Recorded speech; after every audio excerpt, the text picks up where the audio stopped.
Beta nih, kalau kau lihat aku, kau sudah lihat Bapa. Terus ngomong lagi, tunjukkan dong.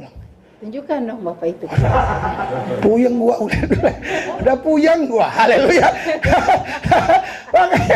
Makanya dia, bagaimana engkau berkata tunjukkanlah Bapa itu kepada kami? Jangankan saya, Tuhan pun bisa dibuat puyeng. Apalagi saya. Kalau saudara lihat pendeta pusing puyeng wajar. Yesus saja sampai puyeng. Kalau saudara lihat pendeta pusing puyeng wajar. Yesus saja sampai puyeng.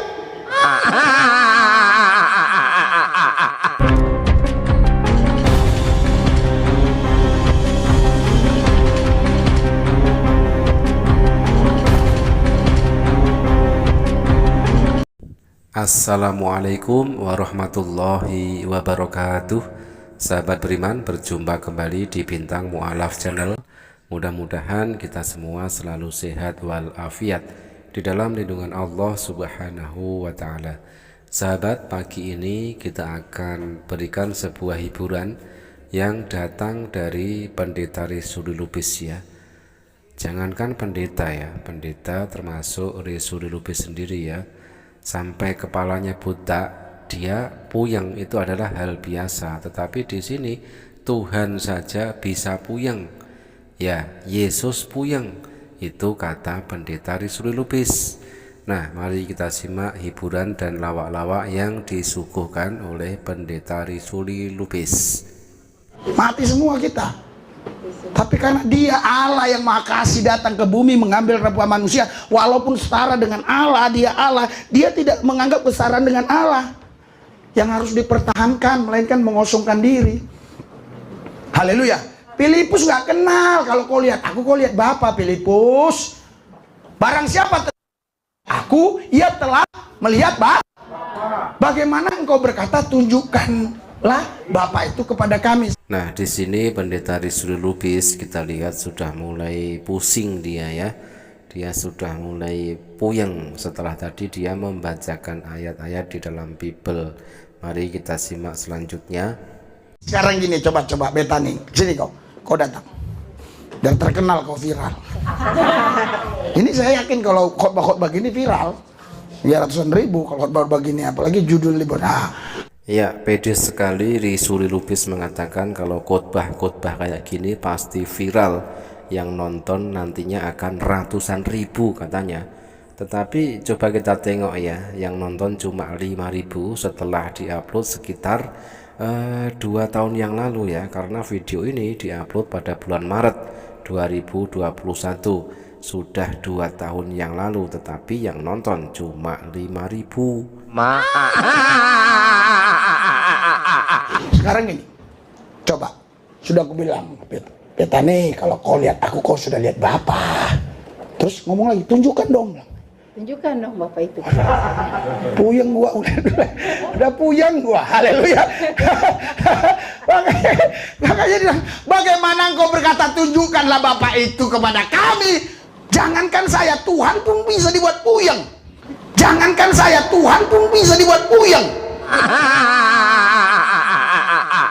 Kita maklum kalau Rizuli Lubis itu puyeng ya. Dia sendiri puyeng dengan apa yang dia katakan. Dan di sini sangat jelas sekali Pendeta Rizuli Lubis melecehkan Tuhannya sendiri. Jangankan saya, Tuhan pun bisa dibuat puyeng. Nah, ini adalah sebuah pelecehan terhadap Tuhannya sendiri. Tetapi kenapa para jemaatnya di situ nggak ada yang protes? Apalagi saya. Kalau saudara lihat pendeta pusing puyeng wajar. Yesus saja sampai puyeng. Kalau saudara lihat pendeta pusing puyeng wajar. Yesus saja sampai puyeng. Loh, kan jawabannya itu, bagaimana engkau berkata tunjukkan lagi gitu loh. Kan udah gua bilang tadi, kalau lu lihat gua, lu lihat Bapa. Terus minta tunjukin lagi. Mau dibawa kemana? Ke Pulau Seribu? Aduh, gua aja puyeng. Haleluya. Jadi kalau lu lihat kepala gua sampai habis rambut gini, gak usah pusing. Yesus saja puyeng. Haleluya. Yesus saja puyeng. Haleluya. Di sini kita bisa melihat pembenaran yang dilakukan oleh pendeta Rizul Lubis ya. Karena dia puyeng, dia juga cocokmologi menuduh bahwa Yesus juga puyeng. Tetapi herannya dan sangat ironis sekali, kenapa para jemaatnya itu diam saja. Tidak ada yang protes ketika Yesus yang notabene Tuhan yang mereka sembah dikatakan puyeng. Baik sahabat, mari kita kasih paham kepada para jemaatnya. Pernyataan aku dan Bapa adalah satu, apakah itu membuktikan Yesus itu Tuhan? Sahabat, akidah utama dari orang-orang Kristen adalah Trinitas. Mereka meyakini bahwa Tuhan itu Esa, akan tetapi terdiri atas 3 pribadi, yaitu Bapa, Anak, dan Roh Kudus. Meskipun mereka tetap bersikeras itu Esa, akan tetapi tetap saja dalam pengaplikasiannya mereka menyembah 3 Tuhan yang berbeda. Salah satu ayat yang dijadikan dalil tentang ketuhanan Yesus adalah ayat yang menyatakan bahwa Yesus dan Bapa adalah satu. Mereka mengatakan bahwa Yesus adalah Tuhan dengan menggunakan ayat ini, Yohanes 10 nomor 30, aku dan Bapa adalah satu.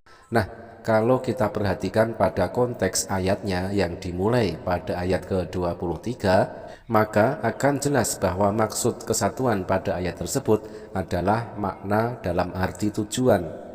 Kalau masih belum mengerti, bisa kita lihat ayat di bawah ini ya, Yohanes 17 nomor 11. Dan aku tidak ada lagi di dalam dunia, tetapi mereka masih ada di dalam dunia, dan aku datang kepadamu, ya Bapa yang kudus, peliharalah mereka dalam namamu, yaitu namamu yang telah engkau berikan kepadaku, supaya mereka menjadi satu sama seperti kita.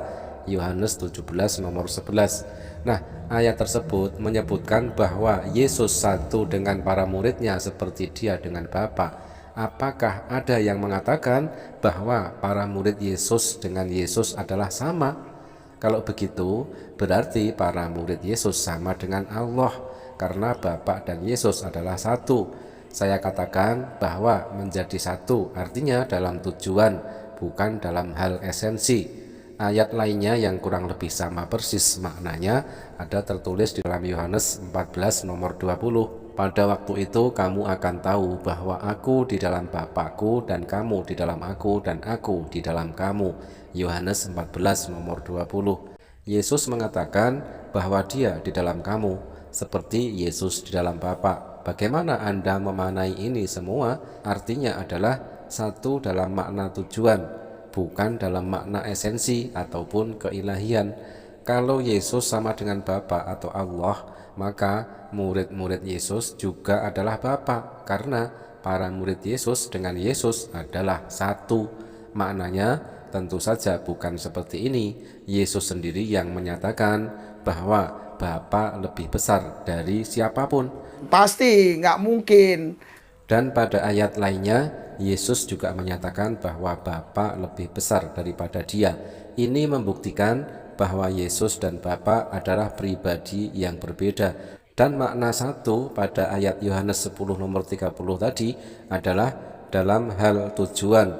Perhatikan konteksnya yang bermula dari ayat 23. Tidak mungkin Yesus adalah Allah, tidak mungkin Yesus adalah Bapa, dan tidak mungkin Yesus itu Tuhan, karena dia juga sujud kepada Tuhan. Dia memohon kepada Tuhan, bahkan berdoa kepada Tuhan. Ada tertulis di dalam Matius 26 nomor 39, maka ia maju sedikit lalu sujud dan berdoa. Katanya, ya Bapakku, jikalau sekiranya mungkin, biarlah cawan ini lalu daripadaku, tetapi janganlah seperti yang ku kehendaki, melainkan seperti yang engkau kehendaki. Matius 26 nomor 39. Yesus tidak mengetahui kapan kiamat terjadi, sedangkan Bapa tahu. Tetapi tentang hari atau saat itu tidak seorang pun yang tahu, malaikat-malaikat di surga tidak, dan anak pun tidak, hanya Bapa saja. Markus 13 nomor 32. Jelas di sini bahwa kesatuan Yesus dan Bapa bukanlah dalam hal esensi dan ketuhanan, akan tetapi satu dalam makna tujuannya, Yesus berbeda dengan Bapa dan jauh sekali berbeda. Jadi pernyataan Yesus aku dan Bapa adalah satu tidak membuktikan apapun tentang ketuhanan Yesus, karena Yesus sendiri yang menyatakan bahwa Bapa lebih besar dari Dia. Kamu telah mendengar bahwa aku telah berkata kepadamu, aku pergi, tetapi aku datang kembali kepadamu. Sekiranya kamu mengasihi aku, kamu tentu akan bersukacita karena aku pergi kepada Bapa-Ku, sebab Bapa lebih besar daripada aku. Yohanes 14 nomor 28. Bahkan pada ayat sebelumnya, yaitu di dalam Yohanes 10 nomor 29, menyebutkan bahwa Bapa lebih besar daripada siapapun. Bapa-Ku yang memberikan mereka kepadaku lebih besar daripada siapapun, dan seorang pun tidak dapat merebut mereka dari tangan Bapa. Yohanes 10 nomor 29. Jadi sudah jelas bahwa ayat Yohanes 10 nomor 30 tidak membuktikan Yesus itu Tuhan, karena Yesus juga tidak pernah menyatakan ketuhanannya dan tidak pernah ingin disembah oleh orang-orang. Akan tetapi orang-orang yang mengaku umatnya malah melakukan hal sebaliknya dan melakukan penghinaan terhadap Yesus dengan menjadikan Dia Tuhan dan menyembahnya. Demikian sahabat, mudah-mudahan bermanfaat. Jazakumullah khairan kasiron. Wassalamualaikum warahmatullahi wabarakatuh.